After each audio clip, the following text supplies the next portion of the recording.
जय हिंद दोस्तों, मैं नवीन शर्मा आप सभी का स्वागत करता हूं। आशा करता हूं आप सब एकदम अच्छे हैं, एकदम बेहतरीन हैं। सारे प्यारे साथियों का एकदम से चरण स्पर्श करके हाथ मिला के गले मिल के स्वागत है और एक मुस्कुराहट के साथ में सारे लोग तैयार होके बैठ जाएंगे कि हम लोग आज अपनी क्लास को आगे बढ़ाने वाले हैं। आप सारे दोस्त जानते हैं, साथ ही इससे पहले जो हमारी क्लासेस हुई हैं जिसमें हमने क्लासिकल डांस को पढ़ा था, क्लासिकल डांस के जो डांसर्स है उस टॉपिक को हमने कंप्लीट किया था। तीसरा टॉपिक चल रहा था हमारा साइट्स का, जिसमें हम लोगों को पढ़ना था यूनेस्को साइट। ठीक है, आपका अगर मैं बात करूंगा ICH इंटेंजिबल कल्चरल हेरिटेज यानी कि अमूर्त सांस्कृतिक विरासत, और रामसर साइट, ये हमारे टॉपिक हैं जो अपकमिंग होंगे। अच्छा दोस्त, मैं आपसे पूछना चाहूंगा, रिवीजन आप सब लोगों का अच्छा है ना? उसके लिए मुझे कहने की जरूरत नहीं होनी चाहिए, नहीं तो आप फिर उन स्टूडेंट्स की तरह हो जाएंगे जो एग्जाम हॉल के बाहर आके फिर कहते कि भैया किसी को पढ़ाया नहीं आ रहा है। तो या तो उन बच्चों में शामिल हो जाना या अपना सिलेक्शन आप लोग तय कर लेना। ठीक है, सभी तरह के स्टूडेंट्स होते हैं और वो जो अंतर आएगा, डिफरेंस आएगा, वो आएगा सिर्फ और सिर्फ रिवीजन से। तो उम्मीद करूंगा आप अच्छा करते रहेंगे। तो कर चुके हैं पीछे सैटरडे संडे में, हर बार सैटरडे संडे वैकेंट मिलेगा आपको।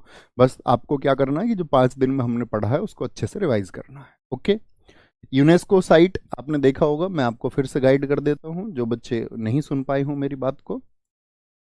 आपकी जो क्लास होती है, क्लास की वीडियो होती है एप्लीकेशन में, मैं एप्लीकेशन की बात कर रहा हूँ। ऐप में आपकी क्लास होती है, क्लास के नीचे होता है क्या? एक तो होता है वॉच क्लास, एक होता है व्यू PDF, और एक होता है आपका व्यू PDF 2। क्या होता है? View PDF 2। व्यू PDF में क्या होता है, इसमें हैंड रिटन नोट्स आपको मिलते हैं, हाथ से लिखे हुए नोट्स। हैंड रिटन यानी जो क्लास में इसमें आज हुआ है उसका हैंड रिटन जो मिलेगा, आज का, ऑफ टुडे, आज का जो मिलता है वो हैंड रिटन यहां पे मिलेगा। व्यू PDF 2 में आपको क्या मिलेगा? आज जो हुआ है और नेक्स्ट क्लासेस में जो होगा, नेक्स्ट क्लास का जो होगा वो कंटेंट आपको मैंने यहाँ पर उसको व्हाइट में कन्वर्ट करके, ताकि आप लोग, बहुत सारे लोग कहते हैं भैया ब्लैक का प्रिंट नहीं निकल पाता है, तो वो प्रिंटेबल फॉर्मेट में, ताकि आप उसको आसानी से प्रिंट करा पाए। लेकिन इसको आपको नोट्स जब बनाओ ना, बस मेरी एक बात सुनना, ये मेरी रिक्वेस्ट है आप सब लोगों से, इसकी जो नोट्स बनाओ तो, क्योंकि मैं जो पिछला कंटेंट था उसको डलवाऊंगा, क्योंकि मुझे तो काम करना होगा उस पर अपडेट करने के लिए, क्लास में आने से पहले देख के उसको मैं करता हूँ अपडेट हमेशा। तो जो नोट्स होंगे इसको जब आप लिखें तो ऐसे मत लिख देना कि ये लाइन आपने लिख दी, हाँ थोड़ा छोड़ छोड़ के, जगह थोड़ी सी छोड़ना, ताकि कुछ चीजें मैं बाद में एंड करवाऊं या कुछ चीजें बाद में मैं उसमें आपको लिखने को बोलूं तो आप उसमें शामिल कर पाओ। थम्स अप करें जी भैया, समझ गए? हर पेज पर जो हम नोट्स बनाएंगे, नोट्स बनाने का नियम याद रख लो, पेज के लगभग 70% एरिया पर ही लिखा करो, नीचे का 30% छोड़ना है। ठीक है, और ऊपर भी एकदम से हौच पौच करके मत लिख देना, घुचड़ पुचड़ बोलते हैं जिसको, मतलब थोड़ा थोड़ा स्पेस रखा करो। ओके, बात क्लियर है? ये हमेशा आपको अपनी कोर्स को खत्म करने तक इन चीजों का ध्यान रखना है, तो आसानी रहेगी। नहीं तो आप हमेशा क्या होंगे, हर बार एक नई कोर्स के लिए कोर्स खरीदते रहेंगे, हर बार नए नोट्स बनाते रहेंगे, उससे बचना है। एक कोर्स काफी होता है, और उसके बाद में फिर अपना यूट्यूब वगैरह से प्रैक्टिस करो, रिवीजन करो अच्छे से। चलें, ठीक है बॉस, तो शुरू करते हैं आज की क्लास को। हम कितनी साइट पढ़ चुके थे यूनेस्को की, जरा बताना। सांची के बौद्ध स्तूप हम पढ़ चुके थे, हुमायूं का मकबरा हम पढ़ चुके थे, कुतुब मीनार और उसके जो मॉन्यूमेंट्स है वो, रेलवे भी पढ़ चुके थे, माउंटेन रेलवे। यहां से शुरू होगी हमारी क्लास आज की, है ना? बोध गया का महाबोधि मंदिर कहां पर स्थित है? बिहार में। बोध गया आप जानते हैं ना, बिहार में है। सबसे इंपॉर्टेंट फैक्ट इसका यह है कि ये क्यों चर्चित है, क्योंकि यहां पर महात्मा बुद्ध जी को क्या हुआ था, ज्ञान प्राप्त हुआ था, उनको नॉलेज हुई थी। नॉलेज का आपने पढ़ा होगा ना, 6 वर्षों तक उन्होंने तपस्या की, हिस्ट्री में आप पढ़ेंगे कि कैसे कठिन परिश्रम के दौरान, जब मैं बौद्ध धर्म को पढ़ाता मैं बताता था उन्होंने कैसी यातनाएं झेली, कठिन यातनाएं, क्या प्रोमिसेस थे उनके, कैसे निरंजना नदी में वो गिर गए थे, उसको पार करके फिर वो जो पीपल के वृक्ष के नीचे बैठे, जब वहां के ग्राम प्रधान के जो सुजाता थी उसके हाथों की खीर उन्होंने खाई, उसके बाद में मोक्ष प्राप्त हो गया, ज्ञान प्राप्त हो गया, एनलाइटन हो गए, बुद्ध कहलाए। समझ रहे? सिद्धार्थ से बुद्ध की जो यात्रा है, इसके बीच में संघर्ष है। आपके जिम्मे वो संघर्ष है तो आप भी अपने सुप्रीम पर पहुंच जाओगे। तो कहने का मतलब है, यहां से क्वेश्चन पूछा जाता है कि महात्मा बुद्ध को जब ज्ञान प्राप्त हो गया, बोध गया का जो महाबोधि मंदिर है, यहां पर है आपका साथी अनिमेष लोचन, एक आइडल है, मूर्ति है। अनिमेष लोचन मूर्ति कहां पर है? अनिमेष लोचन मूर्ति।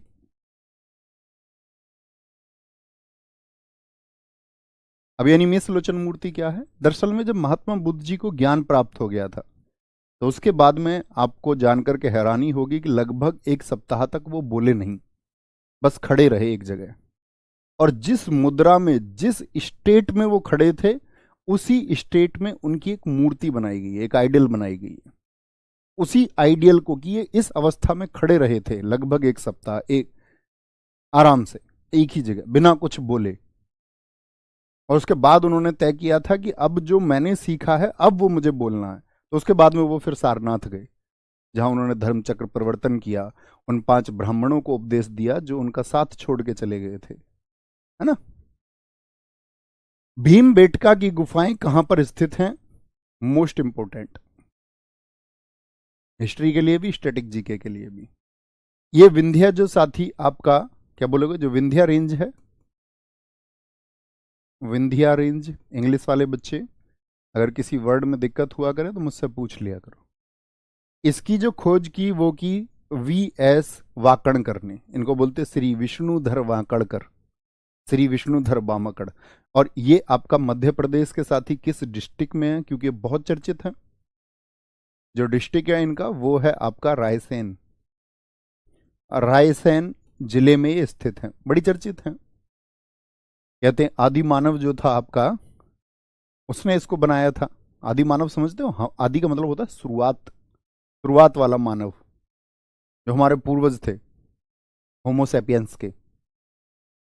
कहते उन्होंने इन गुफाओं को बनाया और यहां पर पेंटिंग की। यहां पर 6 रॉक पेंटिंग्स हैं, सॉरी 6 बोला 600, जिसमें से अभी मतलब बहुत सारी तो मिट गई हैं, बेकार हो गई हैं, लेकिन 250 के आसपास अभी भी बची हुई हैं।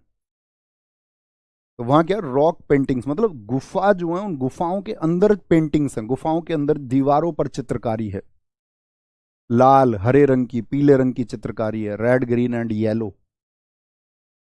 कहते हैं भीम यहां पर आकर बैठता था, तो बोलते भीम के बैठने की जगह। कुछ लोगों ने बोला नहीं, भीम के बैठने की जगह नहीं है, ये भील जनजाति जो मध्य प्रदेश में रहती थी उसके बैठने का स्थल है। लेकिन भील शब्द को छिपाने के लिए भील बेटका होना चाहिए था, भील के बैठने की जगह उसको कर दिया गया भीम बेटका। ये इसका इतिहास है ना। बहुत thank you Resu Khan. Next, Chhatrapati Shivaji terminus Chhatrapati Shivaji Maharaj ji के लिए है, महाराष्ट्र में, 2004 में। वास्तुकार हैं इनके F.W. स्टीवंस। वास्तुकार का मतलब होता है साथी आर्किटेक्ट। जैसे घर का नक्शा भी बनवाते हैं ना बहुत सी जगह, तो वो कौन बनाता है? जो आर्किटेक्ट होता है, यानी कि जिसको वास्तुकला का ज्ञान है, जिसको आर्किटेक्चर की नॉलेज है। तो छत्रपति शिवाजी टर्मिनस कहां पर है? सिर्फ इतना याद रखना, महाराष्ट्र में। याद रखना छत्रपति शिवाजी टर्मिनस आपका एक वर्ल्ड हेरिटेज साइट है या नहीं है? जी भैया है। क्वेश्चन ऐसे भी पूछा जाता है साथी, निम्नलिखित में से कौन सी वर्ल्ड हेरिटेज साइट नहीं है? अब आपने वर्ल्ड हेरिटेज साइट 43 के नाम पढ़े नहीं कभी, तो कैसे बताओगे कौन सी नहीं है? तो सबकी एक इमेज कम से कम होनी चाहिए। अच्छा, छत्रपति शिवाजी टर्मिनस भी भैया ने बताए थे, नहीं तो फिर फाइंड आउट ही नहीं कर पाओगे। पूछेगा ना which of the following is not a world heritage site, तो आपको जब पता होगा, मान के चलो एक ऑप्शन दे दे लाल किला, आप कहोगे हाँ भैया है। आपसे पूछ ले धौलावीरा, हाँ भैया है। आपसे पूछ ले चंपानेर पावागढ़, हाँ भैया है। आपसे पूछ ले चार मीनार, क्या वर्ल्ड हेरिटेज साइट है? आप जब पढ़ लोगे तब जानोगे ना, चार मीनार नहीं है भैया, चार मीनार नहीं है।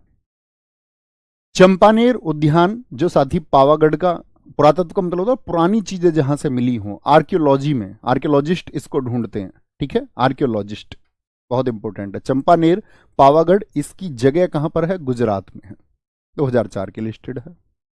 लाल किला दिल्ली की, अभी मैंने एक इमारत और बताई थी, जरा नाम लिखो बड़े ध्यान से। दिल्ली में और क्या बताया था? 1993 में क्या लिस्टेड हुआ था? तो दिल्ली में भैया आपका क्या था? दिल्ली में कुतुब मीनार और उसके परिसर। कुतुब मीनार का परिसर का मतलब कुतुब मीनार के आसपास की चीजें। जैसे चंद्रगुप्त द्वितीय का उसमें मेहरौली, आपका मेहरौली में उन्होंने क्या बनाया था, आपका एक स्तंभ लेख है जो लोह स्तंभ है, आयरन पिलर एडिक्ट, जिसमें आज तक जंग नहीं लगा। लोह स्तंभ कहाँ पर है? वो कुतुब मीनार परिसर में ही है। बलबन का मकबरा कहाँ पर है, इतिहास में आप पढ़ोगे, वो भी कुतुब मीनार परिसर में। पूरा परिसर को, है ना, पूरा एरिया। शाहजहां द्वारा इसको निर्मित किया गया लाल किला को। याद रख लेना, लाल किले का जो कार्य शुरू हुआ था बनने का, वो 1638 में शुरू हुआ था और 1648 में ये पूरा हो गया। ये कार्य की इसका टाइम है। कभी भी पूछे ये बनकर कब तैयार हुआ था, तो 1648 में ये कंप्लीट हो गया था, कंप्लीट। Okay boss. शाहजहां द्वारा निर्मित है, यमुना नदी के किनारे, क्योंकि यहां दिल्ली में कौन सी नदी बहती है? यमुना नदी। आगरा तक बहती हुई जाती है। ताजमहल भी किसके किनारे? यमुना के किनारे है। जैसे आपके बहुत चर्चित शहर है, आगरा हो गया, इटावा हो गया, दिल्ली हो गई, ग्रेटर नोएडा, नोएडा हो गए, ये किस नदी के किनारे हैं? तो आप कहेंगे भैया ये सब हमारे यमुना के किनारे हैं। ओके। कितने रुपए के नोट पर है लाल किला? 500 रुपए के नोट पर। रेड बलुआ स्टोन का बना हुआ है, लाल बलुआ पत्थर का। किसका बना हुआ है? लाल बलुआ पत्थर का। पूछे मुगलों का घर किस किले को कहा जाता है? ये होम ऑफ मुगल्स था।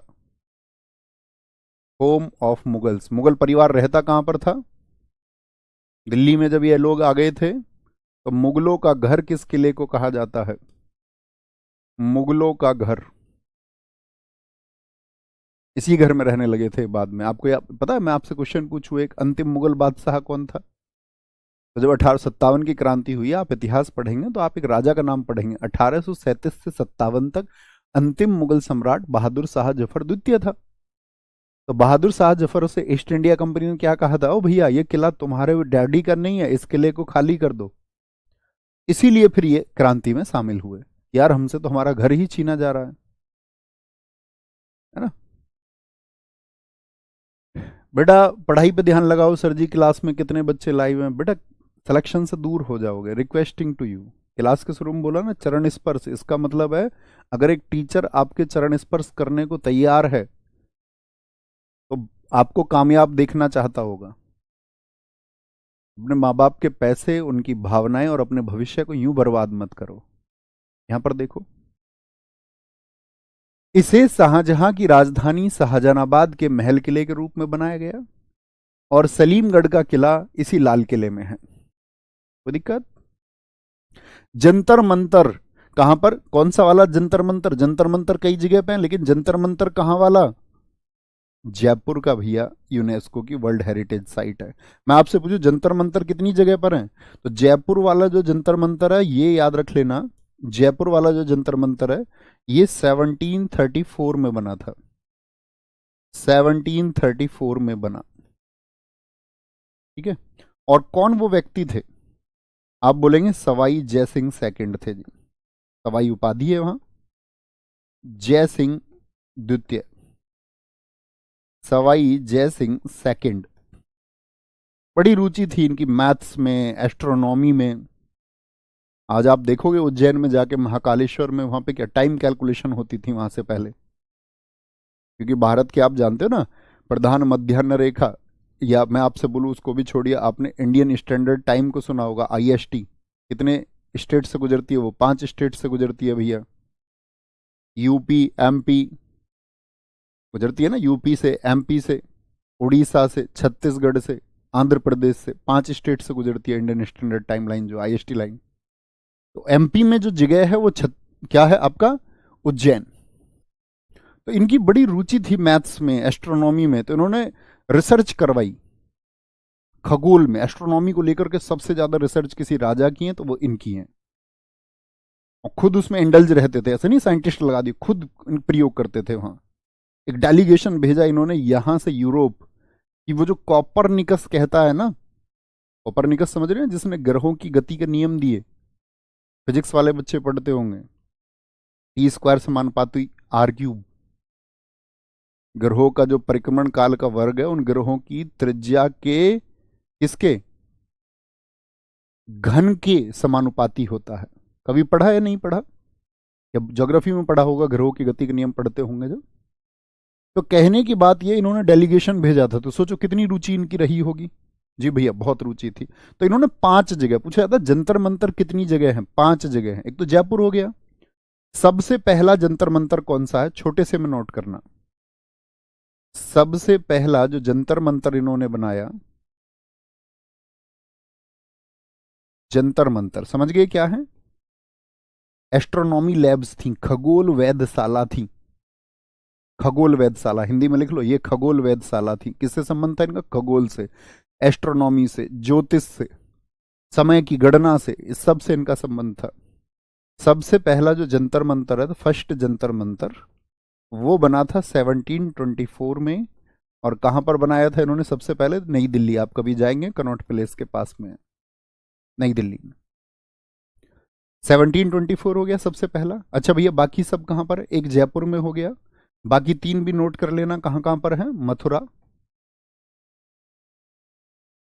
उज्जैन जो एमपी में जिक्र कर रहा था, वाराणसी, वाराणसी में भी जंतर मंतर है, जंतर मंतर है।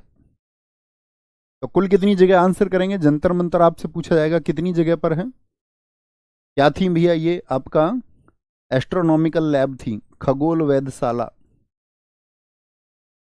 खगोल वेधशाला थी, खगोल वेधशाला। बता पाएंगे? जी भैया। आगे चलेंगे, छोटी सी बात थी। नेक्स्ट, पश्चिमी घाट कहां पर है? पश्चिमी घाट मैंने आपको समझाया था, जहां भारत का नक्शा सबके पास लगाया, सबने नक्शा, मैंने आपसे बोला था। मान लोगे तो ठीक है, नहीं मानोगे तो आपकी मर्जी। अरब सागर वाला जो ये क्षेत्र है, इसको पश्चिमी घाट बोलते हैं। महाराष्ट्र से शुरू होता है, फिर आपका इधर तमिलनाडु, इधर केरल, यहां पर गोवा, और इससे ऊपर कर्नाटक। पश्चिमी घाट क्या आपका यूनेस्को की साइट है या नहीं है? जी भैया है। राजस्थान के पहाड़ी दुर्ग 2013 में चिन्हित हुए, महत्वपूर्ण है। मैं आपसे पूछूंगा, राजस्थान के कितने पहाड़ी किले थे? पहाड़ी का मतलब जो आपका हिल एरिया में बने हुए हैं, हिल्स पे जो फोर्ट थे। भाई फोर्ट पहले हिल्स पे बनाते थे, या तो या नदियों के बीच में बनाते थे, क्योंकि आक्रमण होते थे ना, अटैक होते थे। अटैक से सिक्योरिटी कैसे होगी? या तो ऊंचे पर हो, या फिर उसके इधर उधर पानी वानी हो, क्योंकि पहले तो सबके पास बोट्स वगैरह ये सब नहीं थी ज्यादा। तो जो फोर्ट थे वो ऐसी जगह बनाए जाते थे जो सिक्योर्ड हो, है ना। तो राजस्थान के पहाड़ी दुर्ग कितने हैं? 6 हैं। एक आमेर फोर्ट है, एक गागरोन फोर्ट है, एक जैसलमेर फोर्ट है। जैसलमेर, जैसलमेर को नीचे भी लिखना, या जिसने लाइन से नोट्स बनाए हो तो वो लिखना। नोट्स किस किसने बनाए थे? थम्स अप करें पहले ही, जो मैंने भेजे थे कि भैया पहले ही बना लेना आराम से, फिर क्लास में बस फोकस करना सीखने पर। जैसलमेर को हम बोलते हैं golden fort. Golden fort, golden fort का मतलब स्वर्ण किला। यानी जब सूर्य की किरणें निकलती हैं और इस पे पड़ती हैं, तो इसके पत्थर में इतनी ज्यादा चमक है कि ऐसे लगता है कि सोने की बनी हुई दीवारें हैं, गोल्डन वॉल्स है। तो गोल्डन फोर्ट किसको बोलते हैं? जैसलमेर को बोलते हैं, जो राव जैसल ने बनवाया था। सभी बच्चे थम्स अप कर रहे हैं, जी भैया हमने बना लिए थे, बहुत थैंक यू, सैल्यूट। तो किसने बनवाया था स्वर्ण किला? राव जैसल ने बनवाया था। लेकिन एक क्वेश्चन आता है, स्वर्णगिरी किला, तब मत कर देना इसको। स्वर्णगिरी किला वो जालोर फोर्ट है। अगर सिर्फ स्वर्ण किला पूछे, या आपसे पूछेगा स्वर्णगिरी, और अगर गिरी आ गया, गिरी का मतलब होता है पर्वत, आपसे पूछ ले गोल्डन माउंटेन फोर्ट कौन सा है, तो गोल्डन माउंटेन वो जालोर है। तो कभी गलत नहीं करना है, ओके। चित्तौड़गढ़, चित्तौड़गढ़ को नोट करिए। सबसे ऊंचा किला कौन सा है हिंदुस्तान का? चित्तौड़गढ़, इसको बोलना हाईएस्ट फोर्ट है, सबसे ऊंचा किला। सबसे ऊंचा किला लिखिए, हाईएस्ट फोर्ट ऑफ इंडिया। इससे ऊंचा कोई किला नहीं है भारत में, हाईएस्ट फोर्ट है, सबसे ऊंचा किला है, हाईएस्ट है। तो भैया अगर ऊंचा है तो कितना ऊंचा है? 180 मीटर है, हाइट है इसकी 180 मीटर। 180 मीटर को फीट में आप कन्वर्ट कर सकते हैं। देखो कभी भी आपको मीटर याद हो किसी चीज के, और मीटर को फीट में बदलना हो तो 3.3 का मल्टीप्लाई करना है ना। 1 मीटर में 3.3 फीट होते हैं, इसमें मल्टीप्लाई करोगे 54 हो गया, और 180 का लगभग 60 हो गया। तो लगभग अगर आप देखोगे 590 के आसपास, 590 से 600 के बीच में एक वैल्यू आएगी जो फीट में होगी। चित्तौड़गढ़ हो गया। कुंभलगढ़ चीन की दीवार के बाद में दूसरी लंबाई है। पुराने छात्रों से पूछूंगा बताओ कितनी लंबाई है। भैया इसकी 36 किलोमीटर लंबाई है, किले की, दीवार की। इतना बड़ा किला है। महाराणा प्रताप जी का बचपन इसी किले में बीता था, यहीं पे घोड़ा दौड़ाते थे वो। बड़ी दीवार, अच्छी दीवार है उसके ऊपर। सबसे लंबी दीवार किस किले की है? वो कुंभलगढ़ फोर्ट की है। Okay boss. रणथंबोर छठा किला है। तो 3 फैक्ट आपको पता होनी चाहिए, जैसलमेर के बारे में, चित्तौड़गढ़ के बारे में, और कुंभलगढ़ सबसे लंबी दीवार। ग्रेट हिमालयन नेशनल पार्क कहां पर है? वो हिमाचल प्रदेश में, हिमालय और हिमाचल। ठीक है, सबसे इंपॉर्टेंट बात है क्योंकि नेशनल पार्क बहुत कम है। जो आपका, जैसे मैंने बताया था, एक कौन सा था आपका, एक सींग वाले गैंडे के लिए नाम बताइए, क्या वो नेशनल पार्क है? जी भैया, काजीरंगा था। तो वो नेशनल पार्क कब बना था, ये भी बड़ी बात हो जाती है। ग्रेट हिमालयन को याद रख लेना। इसको जो नेशनल पार्क बनाया गया, नेशनल पार्क ये कब डिक्लेयर हुआ था? इसको नेशनल पार्क डिक्लेयर किया गया था आपका, नेशनल पार्क कब घोषित हुआ था, वर्ष पूछ ले तो आप कहना 1999 में। अब चूंकि ये एक नेशनल पार्क भी है और वर्ल्ड हेरिटेज साइट में भी है, तो इसको वर्ल्ड हेरिटेज साइट में भेजने की वजह थी कस्तूरी मृग। यहां पर पाए जाते हैं दुनिया में बहुत कम पाए जाने वाले कस्तूरी मृग, मस्क डियर, जिनके अंदर कस्तूरी होता है, मस्क डियर बोलते हैं। भारत सरकार ने चलाया ना कस्तूरी मृग संरक्षण, इसको बचाने के लिए एक प्रोग्राम। एक जो ब्राउन बियर है, ठीक है, भालू, कैसा भालू? ब्राउन, ब्राउन कलर का भूरा भालू कहां पे पाया जाता है? यहीं पे। ओके। अब देखो कस्तूरी मृग नाम आया, इससे जीवन में सीखने लायक एक बात है। कस्तूरी मृग आपने कभी सुना है? आप जो छोटे थे तो हमने एक कहानी सुनी होगी कि भैया जो मृग होता है, डियर होता है, हिरण होता है, उसको एक अजीब सी खुशबू आती रहती है, और उस खुशबू के चक्कर में वो पूरे जंगल में भागता है। लेकिन खुशबू होती कहाँ है दरअसल में, उसका ओरिजिन कहाँ से होता है? वो जो फ्रेग्रेंस उसको आती है, वो खुशबू किसकी वजह से है? तो आप कहेंगे भैया वो उसके अंदर ही मौजूद होती है, उसके खुद की बॉडी में होती है, और उसके लिए वो भागा फिरता है। यही इंसान है, भटकता फिरता है। अगर इंसान में ठहराव आ जाए और वो इतना सभ्य और समझदार हो जाए, वो ये समझ ले कि चीजें मुझसे होके ही गुजरेंगी, मेरे बिना कुछ भी नहीं है, इतना विश्वास उसको खुद पे हो जाए, औरों के चक्कर में ना भटकता हुआ घूमे, तो चीजें आसान हो जाएं। उसी के अंदर होती है, उसकी नाभि होती है, नाभि समझते हो ना, ये पेट का हिस्सा जो हमारा भी है, नाभि में होती है, जहां तीर मारा गया था किसको? रावण को। रानी की वाव, इसका स्ट्रक्चर देखिए, इसको बोलते हैं उल्टे मंदिर की तरह है ये। भैया उल्टे मंदिर की तरह इसको क्यों कहते हैं? दरअसल में इसका तुम स्ट्रक्चर देखोगे ना, पिलर्स कैसे होते हैं मंदिरों के, आप कहोगे भैया पिलर्स नीचे से चौड़े होते हैं और ऊपर से कम होते हैं पिलर्स, लेकिन इसके पिलर्स क्या है, वो उल्टे हैं। ऊपर से तो मजबूत है और नीचे की तरफ क्या है, कमजोर है, और ऊपर से ज्यादा चौड़े हैं, ऊपर से चौड़े हैं और नीचे से कमजोर है।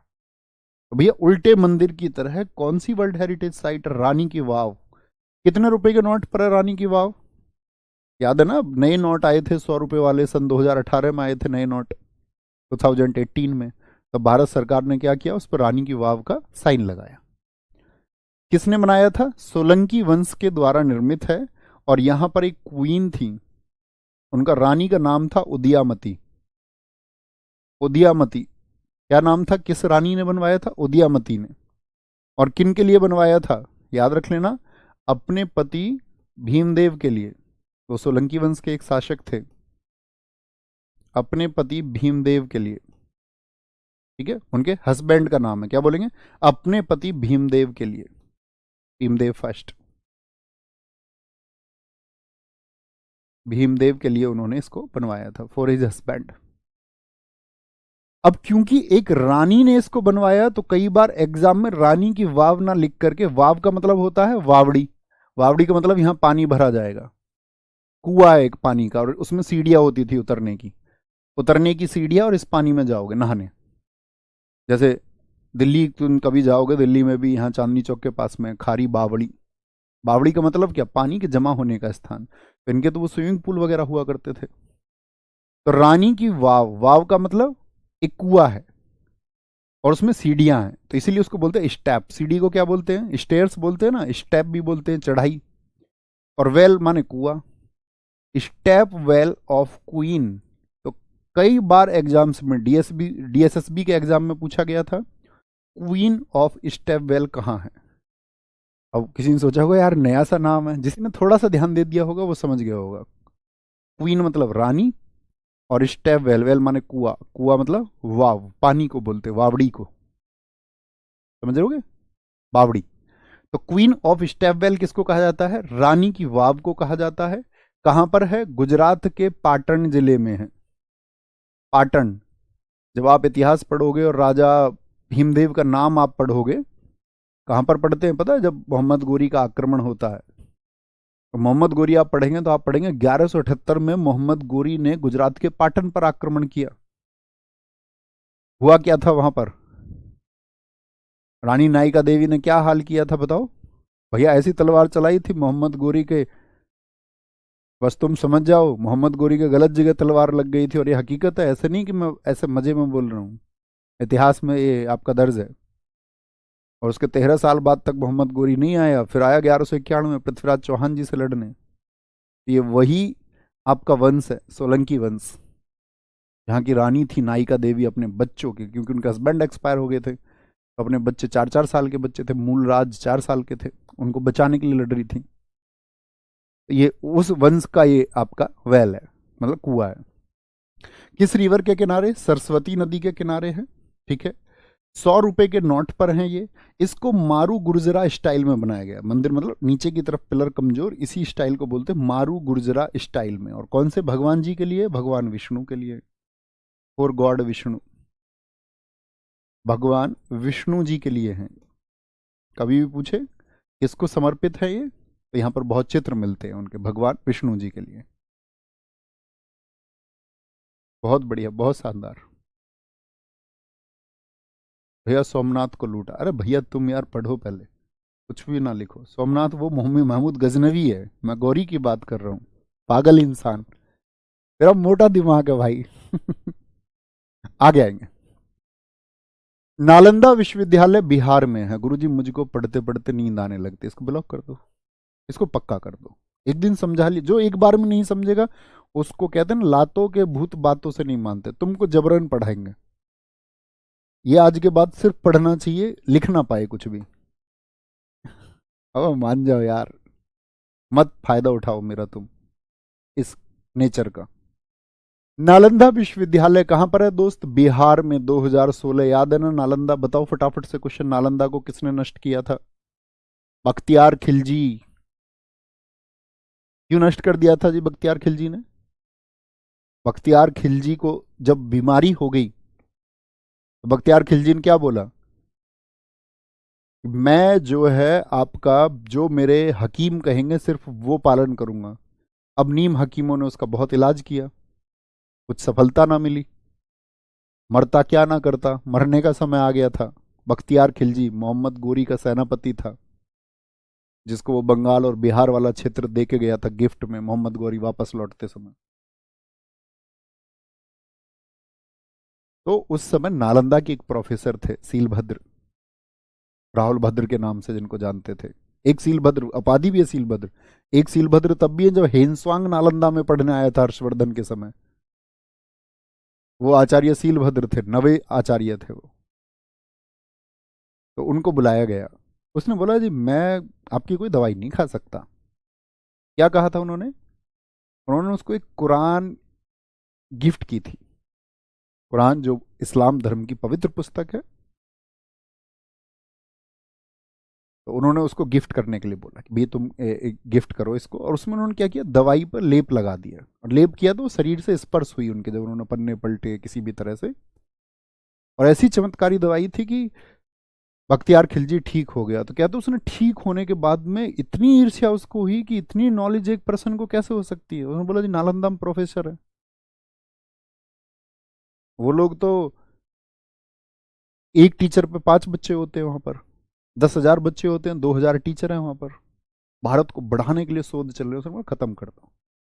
आग लगा दी गई। लगभग 1.5 लाख पुस्तकें थी, कई महीने तक जलती रहीं। भारत के इतिहास का सबसे बड़ा काला दिन है वो। भारत के ज्ञान की परंपरा को खत्म किया गया।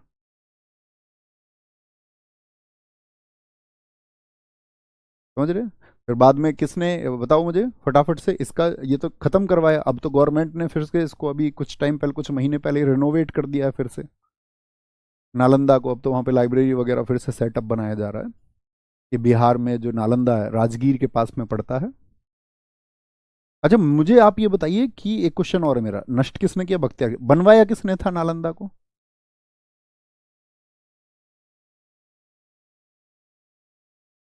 ठीक है। बोलेंगे भाई, सबके सपने हैं ना आपके। आप में से ऐसा तो नहीं है कोई बेवजह आया हो। मेरी रिक्वेस्ट आप सबसे, मैं बार बार रिक्वेस्ट करता रहूंगा आप सब लोगों से कि खुद को भटकने मत देना। जब पढ़ने आओ तो पढ़ें। सारे बच्चे आंसर कर रहे हैं रिलेटेड, कोई एक आध बच्चे को छोड़ के वही रह जाएगा। बहुत बढ़िया जी, बहुत बढ़िया भैया। कुमार गुप्त ने बनवाया था उसको, कुमार गुप्त ने, बहुत बढ़िया। कंचनजंगा राष्ट्रीय उद्यान कहां पर है? कंचनजंगा देखो एकमात्र मिक्स्ड है। कितनी थी टोटल साइट? 43। उसमें से मिक्स्ड कितनी बताई थी? क्या बोलेंगे? मिक्स्ड कितनी बताई थी मैंने आपको? सिर्फ एक। अच्छा नेचुरल साइट कितनी बताई थी मैंने? आप बताएं फटाफट से। ली कार्बूजिए ने एक बिल्डिंग बनाई है चंडीगढ़, इसको चुना गया है उसके स्टाइल की वजह से, उसके आर्किटेक्चर की वजह से। ठीक है, आगे आएंगे। अहमदाबाद के ऐतिहासिक शहर कहां पर हैं? गुजरात में। अब दरअसल में जयपुर भी एक वर्ल्ड हेरिटेज साइट है। तो कई बार हम गलती क्या कर देते हैं, पूछता ऑप्शन में देता है वो, हमेशा कहता यूनेस्को में लिस्ट पहला शहर कौन सा है। अभी तक आपने किसी शहर का नाम पढ़ा था? हम लिस्ट को पढ़ते आ रहे हैं धीरे धीरे। आप कहोगे नहीं भैया, भाई कोई ना कोई किसी ना किसी शहर में तो होगा, लेकिन शहर का नाम आपने पढ़ा किसी का वर्ल्ड हेरिटेज? नहीं। तो पहला शहर कौन सा है यूनेस्को का? पहला भारतीय शहर, first Indian city, first Indian city कौन सा है? वो अहमदाबाद है, गुजरात में। कब? 2017। इंपोर्टेंट है, साबरमती रिवर के किनारे है और इसको सुल्तान अहमद शाह ने अपने नाम से बनवाया था। मुंबई के साथी जो बिल्डिंग्स हैं, विक्टोरियन और डेको एनसेबल, 2018। 2018। दूसरा शहर कौन सा है मैं आपसे पूछूं? Very good, very good. Sir UP constable का बैच लेके आ जाओ। अब तुम क्यों पागल रहते हो इतना है? मैं आपसे अगर प्रॉमिस करूं, कंप्यूटर छोड़ के आप किसी भी बैच, इस बैच को आप पूरा कर लेंगे, आप दिल्ली पुलिस के लिए एलिजिबल है। ये मेरा प्रॉमिस है आपसे। बार बार खरीदने की जरूरत नहीं है उसको अलग से। वो उन बच्चों के लिए होता है जो नए आते हैं। हमारी तो मजबूरी है ना कोर्स लाने की, क्योंकि हमारे पास तो डिमांड होती है। क्योंकि हमेशा एक नया बच्चा आता है चैनल पे, हमेशा एक बड़ी संख्या में बच्चे आते हैं। आप अच्छे बच्चे बनिए। बहुत बढ़िया, बहुत बढ़िया जी, बहुत बढ़िया भैया। दूसरा शहर मुंबई है। नहीं, अभी नाम मैंने लिया था तभी ध्यान नहीं दिया। गुलाबी शहर जयपुर, पिंक सिटी, ये साथी आपका सेकंड सिटी है, सेकंड इंडियन सिटी है। क्या बोलोगे? Second Indian city. दूसरा भारतीय शहर है। सवाई जयसिंह द्वितीय ने 1727 में शहर की स्थापना की थी। अभी मैंने आपको बताया था कि इन्होंने जंतर मंतर कब बनवाया था दिल्ली में? ईयर बताओ फटाफट से। 1727। अब इसको भैया पिंक सिटी क्यों बोलते हैं जयपुर को? क्योंकि यहां पर क्या है, एक पार्टिकुलर एरिया, पूरा जयपुर गुलाबी नहीं है, पूरा जयपुर पिंक नहीं है, बस एक पार्टिकुलर एरिया है कि उसमें जो है पिंक पुताई होगी, गवर्नमेंट उसको करवाएगी और आपको फ्री पुताई मिलेगी। मार्केट एरिया जो है उनका। तो वहां पे गाइड से मैं पूछ रहा था इस बात को। मैंने कहा क्या अगर हम जो गुलाबी पुताई है इसके अलावा कुछ और नहीं करवा सकते? उसने बताया नहीं, करवा सकते हो कुछ और भी। लेकिन एक तो ये कल्चर से रिलेटेड हो गया, तो लोग कल्चर के खिलाफ नहीं जाते कि यार सब जब इसको पहचान इस बात से मिल रही है पूरी दुनिया में तो हम इसको क्यों बिगाड़ें। दूसरी चीज, अगर आप कोई अलग कलर का पेंट कराओगे तो आपको 1 लाख रुपए चार्ज देना पड़ेगा। आदमी सोचे फ्री में पुताई मिल रही है, अलग भी हो, लोगों के लिए क्वेश्चन मार्क भी बनो, 1 लाख रुपए भी दो। तो वो पार्टिकुलर एरिया, ऐसे भारत में पुताई कई जगह पे है, पेंटिंग जो वॉल समझ रहे हो ना, पेंट्स होते हैं। जैसे व्हाइट सिटी उदयपुर में कैसी पुताई मिलेगी? व्हाइट मिलेगी। गोल्डन सिटी, गोल्डन पुताई कहाँ पर मिलती है? जैसलमेर में। ब्लू, ये साथी आपका जोधपुर है। जैसे रेड सिटी भी है वहां पर, बीकानेर आदि को बोलते हैं, है ना, ऐसे बोलेंगे भैया। 1724 में, 1724 में, 1724 में, 1724 में नई दिल्ली में बना था जंतर मंतर। हाँ, 1724 में, और 10 साल बाद 1734 में। रामाप्पा टेम्पल तेलंगाना में 2021 में कौन सी साइट है? इनको बड़े ध्यान से पढ़ना, फिर से बता देता हूँ। 39, 40, 41, 42 और 43वीं जो साइट है, इनको बहुत अच्छे से पढ़ लेना, क्योंकि रिसेंट में सबसे ज्यादा क्वेश्चन इनसे ही बनते हैं। रामाप्पा टेम्पल, सबसे बड़ी बात है कि इस मंदिर को बनाने वाले आदमी का नाम रामाप्पा है, और ये भारत का अकेला ऐसा मंदिर है जिसका नाम उसके बनाने वाले के नाम पर है, जिसने इसको क्रिएट किया है। जो यहां पर शिल्पकार थे, जो क्राफ्ट्समैन थे यहां पर, उनके नाम पर है। बड़ी बात या नहीं है? जी भैया। रामाप्पा मंदिर किसने बनाया था? काकतीय वंश के द्वारा इसको बनाया गया था। अब काकतीय वंश में दरअसल में जो राजा थे उनका नाम था गणपति देव, और उनके एक सेनापति थे। राजा गणपति देव के सेनापति तो समझते होगे ना, आर्मी कमांडर, सेनापति। उनका नाम था सेनापति का क्या? रेचारला। रेचारला, रेचारला रुद्रदेव भगवान शिव जी को बड़ा मानते थे, इसीलिए उनके लिए टेम्पल बनवाया। बनवाया किससे? रेचारला रुद्रादेव ने। रामाप्पा से बनवाया भैया, रामाप्पा से। तो कहां पर है? तेलंगाना में है। काकतीय वंश ने इसको बनाया, भगवान शिव को समर्पित है। और भगवान शिव का रूप यहाँ पर जो है वो इनके रूप है रुद्रेश्वर। गुस्से वाले हैं ना, भगवान शिव जी तीसरी आंख खोल देते हैं जब उनको क्रोध आता है, तो थर्ड आई, तीसरी आंख, प्रतीक है वो, एक सिंबल है। तो क्या बोलेंगे? भगवान रुद्रेश्वर को ये समर्पित है। और याद रख लेना, रामाप्पा मंदिर की यात्रा पर कौन सा इटालियन यात्री आया था? इसकी यात्रा जो की थी वो की थी मार्को पोलो ने। मार्को पोलो इतना प्रभावित हो गया था इस मंदिर को देख करके, थे उसने कहा था कि सारे मंदिरों की आकाश गंगाओं में सबसे चमकता तारा वो रामाप्पा मंदिर है।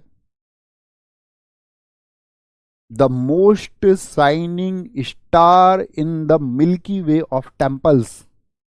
The most shining star in the milky way of temples. मंदिरों की आकाश गंगाओं में सबसे चमकता तारा, यानी कि मंदिरों में सबसे बेहतरीन मंदिर किसको कहा? या पूछते हैं मार्को पोलो ने किस मंदिर की प्रशंसा की थी? या पूछे क्वेश्चन आपसे, मार्को पोलो ने एक मंदिर की प्रशंसा की थी, वह यूनेस्को का एक विश्व विरासत स्थल भी है, वह यूनेस्को की एक वर्ल्ड हेरिटेज साइट भी है। तो वह कौन सा मंदिर है? आपको समझ जाना होगा, है ना। एक बच्चा यूनेस्को का फुल फॉर्म पूछ रहा है। बुद्धू, क्लास को शुरू से किया करो, फैमिली को कितनी उम्मीदें हैं तुमसे, और तुम कैसे हो घन चक्कर, बीच बीच में से क्लास देखते हो। आज कोई लाइव आए हो, आज की क्लास लाइव नहीं करनी, शुरू से पहली क्लास से करते हुए आओ। देखो एप्लीकेशन में सबसे पहली क्लास कौन सी अपलोड है, उससे किया करो हमेशा, पगलू हो।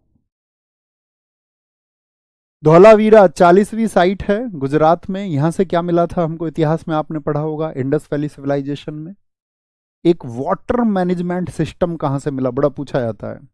एक उन्नत जल व्यवस्था। तो उन्नत जल व्यवस्था, हम तुम लोग तो पानी को इतना ध्यान नहीं देते, कैसे स्टोर होगा, रीस्टोरेशन कितना होगा, लेकिन उस टाइम से ये व्यवस्था थी। क्या बोलोगे? एक क्या था? Water management system. Water management system.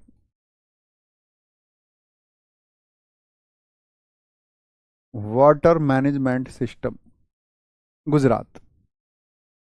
1968 में धौलावीरा साइट को यहां पर जेपी जोशी थे, उन्होंने खोजा और धौलावीरा का नाम गुजरात के कच्छ जिले के गांव पर रखा गया है। एक गांव का नाम है धौलावीरा। तो कहां पर है धौलावीरा? गुजरात में। आप जानते होंगे मोहनजोदड़ो पढ़ा है कभी? नहीं, हिस्ट्री में आप पढ़ोगे, नहीं पढ़ा है तो। मोहनजोदड़ो जिसको मृतकों का टीला हम कहते हैं। गणेरी वाला मोहनजोदड़ो याद है ना, जहां से हमको ग्रेट बाथ मिला था, वृहत स्नानागार, ग्रेट गिरेनरी, महान अन्नागार जो कि इंडस वैली सिविलाइजेशन सिंधु घाटी सभ्यता की सबसे बड़ी इमारत भी है। ब्रॉन्ज डांसिंग गर्ल जिसने एक हाथ में चूड़ियां पहन रखी थी, कांसे की नर्तकी। गणेरी वाला, गनवेरी वाला बोलते हैं, गणेरी वाला भी। हड़प्पा राखी गढ़ी के बाद में यह इंडस वैली सिविलाइजेशन का 5वीं बड़ी साइट है। तो मैं आपसे पूछूं, यूनेस्को में दर्ज धौलावीरा यूनेस्को में दर्ज धौलावीरा आपका इंडस वैली सिविलाइजेशन की सिंधु घाटी सभ्यता का कौन सा बड़ा स्थल है? अब मोहनजोदड़ो तो पाकिस्तान में है, गणेरी वाला पाकिस्तान में है, हड़प्पा और राखी गढ़ी के बाद ये सिंधु घाटी का। यहां पर राखी गढ़ी बस पहले आएगा क्योंकि सबसे बड़ा हड़प्पा कहां पर है आपका? रावी नदी किनारे, पाकिस्तान में ही बोल सकते हो। तो अगर प्योर इंडियन साइट में बोलूं तो राखी गढ़ी है। सिंधु घाटी सभ्यता का भारत का सबसे बड़ा स्थल कौन सा? राखी गढ़ी। वो तीनों पाकिस्तान के हो गए। और आपका फिर इंडियन धौलावीरा कौन सी हो गई? तो दूसरी हो गई। राखी गढ़ी ये सबसे बड़ा है हरियाणा का। तो धौलावीरा इंडियंस में कौन से नंबर की साइट हो गई सिंधु घाटी सभ्यता की? बताइए भैया, दूसरा स्थल हो गया। ओवरऑल बात करें तो 5वां है। ठीक है, अरे कुछ बोल भी दिया करो, आया मजा।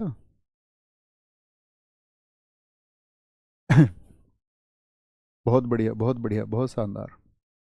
बहुत स्वागत है दोस्त, भैया मैं नालंदा से ही पढ़ रहा हूं। बहुत स्वागत है। शांति निकेतन, शांति निकेतन, इसकी स्थापना रविंद्रनाथ टैगोर ने की।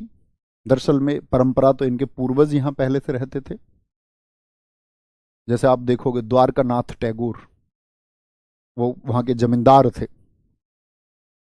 और जमींदारी के लेकर के उन्होंने ईस्ट इंडिया कंपनी से लड़ाई भी लड़ी। लेकिन चर्चित रविन्द्रनाथ टैगोर जी ने किया क्योंकि यहां आकर के इन्होंने ब्रह्मचर्य को अपनाया एक लंबे समय तक और उसका पालन किया। और यहां पर एक संस्था और याद रख लेना, रविन्द्रनाथ टैगोर जी ने 1921 में विश्व भारती की स्थापना की थी। ये बड़ा पूछा जाता है, विश्व भारती को कब स्टैब्लिश किया था? 1921 में विश्व भारती को स्टैब्लिश किया, विश्व भारती स्थापित किया। और दरअसल में तब ये आज तो यूनिवर्सिटी के रूप में, ये उस टाइम पे यूनिवर्सिटी नहीं थी, बस एक स्थल था। लोग यहाँ पर आते थे, ये उनको गाइड करते थे जीवन के बारे में। क्योंकि अंततः तो आप सब लोगों को जीवन का मूल्य समझ में आना चाहिए ना, बाकी दुनिया की चीजें तो बाद में है। इतने भी कामयाब हो जाओ लेकिन जीवन का मूल्य ना समझते हो तो कोई अर्थ नहीं है। तो इन्होंने विश्व भारती को स्थापित किया और 1951 में इसको यूनिवर्सिटी के रूप में एक टाइटल मिला था, 1951 में। पश्चिम बंगाल के वीरभूम जिले में स्थित शांति निकेतन, जिसका अर्थ है निकेतन का, निकेत का मतलब होता है घर, हाउस, शांति का निवास, जिसका विकास 1901 में शुरू हुआ। यहीं पर रविन्द्रनाथ टैगोर ने विश्व भारती विश्वविद्यालय की नींव रखी। कब रखी थी विश्वविद्यालय की नींव? 1921 में। विश्व भारती, कोई दिक्कत तो नहीं है बॉस? छोटी सी बात है, याद रखेंगे। मैंने बोला कि रिसेंट की जो भी साइट है अगर उससे कोई क्वेश्चन पूछा जाएगा वो आपको आना चाहिए। रिसेंट, रिसेंट से मतलब है कि जो आपका सबसे बाद में जो लिस्टेड हुई है।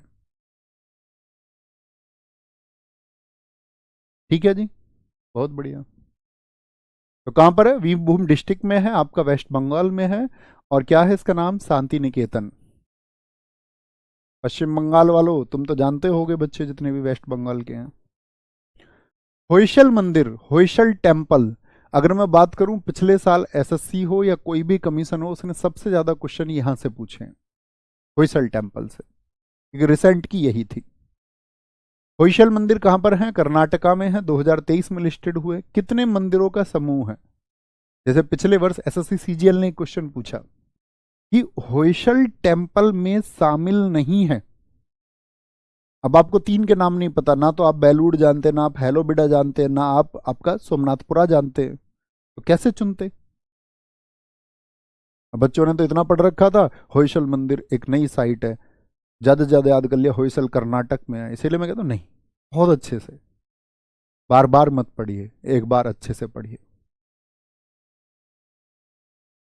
होयसलों की पवित्र मंडली, क्या बोलोगे? ये मंदिर कर्नाटक के हसन और मैसूर, हसन डिस्ट्रिक्ट का नाम है, हसन और मैसूर डिस्ट्रिक्ट में बेलूड़, हालोबिड और सोमनाथपुरा में स्थित है। तो इन चार के अलावा कोई भी नाम आएगा आप उसको मतलब आइडेंटिफाई कर सकते हैं ना कि भैया ये नहीं है, तीन थे बस, चौथा कुछ भी नाम दे दे, या तीन नाम अलग से दे दे, इनमें से कोई एक दे बस, और पूछे कौन सा होयसल मंदिर में शामिल है, तो आपको पता है तीनों।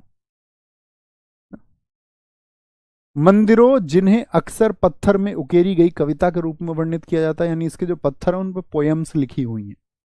होयसल टेम्पल्स पे क्या लिखी हुई है? पोयम लिखी हुई है। यहां पर तीन टेम्पल हैं साथी आपका, एक तो चन्ना केशव टेम्पल, दूसरा आपका होयसलेश्वर टेम्पल, और तीसरा टेम्पल है केशव टेम्पल। तो तीनों के तीनों टेम्पल, पहले तो स्टेट बताओ कहां पर है भैया? कर्नाटक में होंगे। ये किनके लिए? भगवान विष्णु के लिए। कौन से भगवान जी के लिए? भगवान विष्णु के लिए। होयसल की बात करें, ये भगवान शिव जी के लिए, और केशव टेम्पल जो है साथी वो भी भगवान विष्णु के लिए। तो दो भगवान विष्णु जी के लिए और एक भगवान शिव के लिए। ये कहां पर पड़ेगा? आपका बेलूड़ में, ठीक है, जो हसन डिस्ट्रिक्ट में पड़ता है। ये हालोबिड में है आपका, जो हसन डिस्ट्रिक्ट में पड़ता है। और केशव टेम्पल जो है ये सोमनाथपुरा डिस्ट्रिक्ट में है, जो सॉरी सोमनाथपुरा में स्थित है, जो कि मैसूर डिस्ट्रिक्ट में है। किसमें? मैसूर डिस्ट्रिक्ट में। तो तीनों मंदिरों की स्थिति आपको पता होनी चाहिए। बहुत बढ़िया, उमेंद्र सिंह जी बहुत अच्छा लिखा है साथी, बहुत शानदार, बहुत शानदार, कोई दिक्कत? बहुत बढ़िया। एक बच्चे ने देखो कितना अच्छा लिखा है, बोलो भैया मैंने इसको बेहोश से याद रख रखा है। बेहोश, बे फॉर बेलूर, है से हॉलीवुड, और से सोमनाथपुरा। बहुत अच्छा याद किया आपने, जैसे भी कर पाए, कमाल। एक बार थम्स अप करके बताओ, एक दो बच्चे का कमेंट आ रहा है कि भैया वीडियो रुक के चल रहा है, क्या ऐसा कोई परेशानी आ रही है आप सब लोगों को? भैया क्लास बस प्लीज 50 मिनट की ही लेना। हाँ मैंने बोला ना आपसे 50 मिनट की ही लेंगे, ठीक है। आप चीज़ों के लिए प्रॉमिस हमेशा रखना कि भैया आप जो पढ़ाएंगे वो हम रिवाइज करके रखेंगे, करते रहेंगे, मतलब एक ही बार में ऐसा नहीं है आपने एक बार रिवीजन कर लिया तो सारी चीज़ें तैयार होगी, बार बार करते रहना जब जब आपको समय लगे, है ना। मोईदाम्स, क्या बोलोगे? मोईदाम्स, ये बनी है भैया 43वीं साइट। तो अब जो आने वाले टाइम है उनमें ये क्वेश्चन सबसे ज्यादा पूछा जाने वाला रहेगा। जैसे टीचर नहीं बोलते थे, वेरी वेरी इंपॉर्टेंट है ये। मोईदाम्स, ये चराईदेव डिस्ट्रिक्ट में है, कहां पर? अहोम राजवंश असम में। इसके बारे में पढ़िए। यह नॉर्थ ईस्ट इंडिया का पहला महत्वपूर्ण ऐतिहासिक और सांस्कृतिक स्थल है, यानी पूर्वोत्तर भारत का ये आपका क्या है?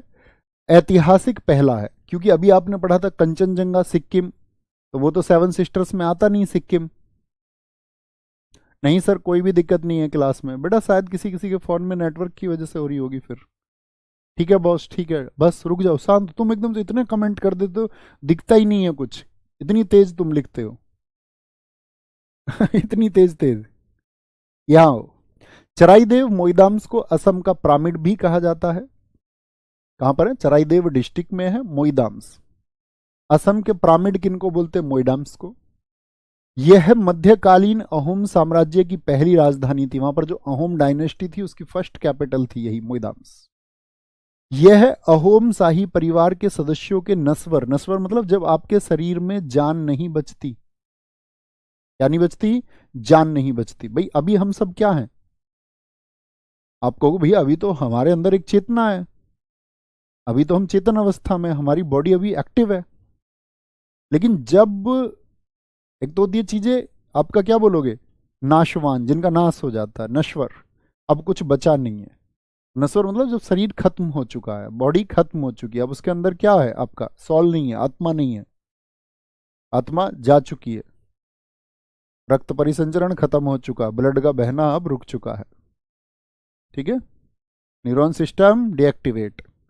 तो इन टीलों में मृतकों को उनके शाही परिधानों, मतलब कि उनकी जो ड्रेस होती थी, उनके जो वेपन्स होते थे, हथियारों, और उनके जो साथी अपनी चीजें होती थी, कुछ भी लगेज हो, उनकी बिलोंगिंग्स हो, मतलब उनसे रिलेटेड चीज जो थी, जैसे आपका भी कुछ होता है ना जीवन में। अब तो लोगों के पास बहुत कुछ होता है, ये तो राजा लोग थे, इनके पास भी बहुत कुछ होता होगा, लेकिन इनकी कुछ प्रिय चीजें होती होंगी। जैसे राजा के पास ऐसे थोड़ी राजा के हाथी को दफना देंगे उसके साथ, नहीं, उसकी तलवार है, उसकी ढाल है जिसको लेकर चलना पसंद करता हो, कोई बर्तन होगा जो उसको पसंद होगा, रानी हुई, रानी के पास कोई ऐसा गिफ्ट होगा जो राजा ने दिया होगा जिससे वो बहुत प्रेम करती हो, तो इस तरह की चीजें। चराईदेव मोइदम्स ताहई अहोम जनजातियों के राजाओं का कब्र स्थल है। ये लाइन बहुत इंपॉर्टेंट है। क्या है ये? आप बोलोगे Charaideo moidams the burial place. Burial place मतलब जहां पर इनको दफन किया जाता था, कब्र स्थल है। द किंग्स ऑफ द ताई अहोम ट्राइब्स। तो कौन सी ट्राइब है यहां पर? ताई अहोम। तो पूछ ले अहोम राजवंश की कौन सी आपका ट्राइब थी, तो आप बोलेंगे ताई ट्राइब थी, ताई। कोई दिक्कत? जो कल का हमारा लेक्चर होगा वो होगा यूनेस्को की जो अमूर्त सांस्कृतिक विरासत है, कल का, टुमारो। यानी कि आपका अमूर्त सांस्कृतिक विरासत मतलब इंटेंजिबल, इंटेंजिबल कल्चरल हेरिटेज। कितनी बताई थी मैंने संख्या में, जरा बताना। अगर जो नोट्स आपको पहुंच चुके हैं कल वाली क्लास में देख सकते हो आप, जो फ्राइडे को क्लास हुई थी उसमें नोट्स हैं इसके। फ्राइडे वाली क्लास में सारे नोट्स हैं, ये सब कुछ जो हम कल पढ़ेंगे उसके भी नोट्स हैं। बस अच्छे से गैप बना बना के नोट्स क्लास में ध्यान रखोगे, तो मैं क्या कहता हूँ कि 90% चीज़ें हो जाएंगी, उसके बाद में ज़रूरत नहीं पड़ेगी, है ना? ठीक है, बहुत बढ़िया अनिकेत जी। भाई मुझे भी बहुत इश्क है तुमसे, लेकिन पता कैसे चले इश्क सच में है या नहीं है? मैं तो ये मानूंगा अगर तुम्हें मुझसे सच में इश्क है तो सिलेक्शन कन्वर्ट करोगे, सफल होके दिखाओगे, बोलोगे भैया मैंने बोला था मुझे तुमसे इश्क है और तुमने बोला था कि बदले में सक्सेस चाहिए, ये लो, तब मानेंगे, नहीं तो मानेंगे ही नहीं। सब 15 लिख रहे हैं, कुछ दोस्त लिख रहे हैं 85 हैं, कुछ दोस्त लिख रहे हैं 14 हैं। अभी आप अपडेट नहीं है 14 और 85 वालों। 85 तो रामसर साइट है, रामसर साइट देख लेना, वो पुरानी पीडीएफ एक अपलोड हुई थी ना, उसको मैंने अपडेट करके अभी लिख दिया, क्लास में भी अपडेट कराएंगे। ठीक है, मिलते हैं आपका कल। थैंक यू, नमस्ते, जय हिंद, जय भारत, प्रणाम।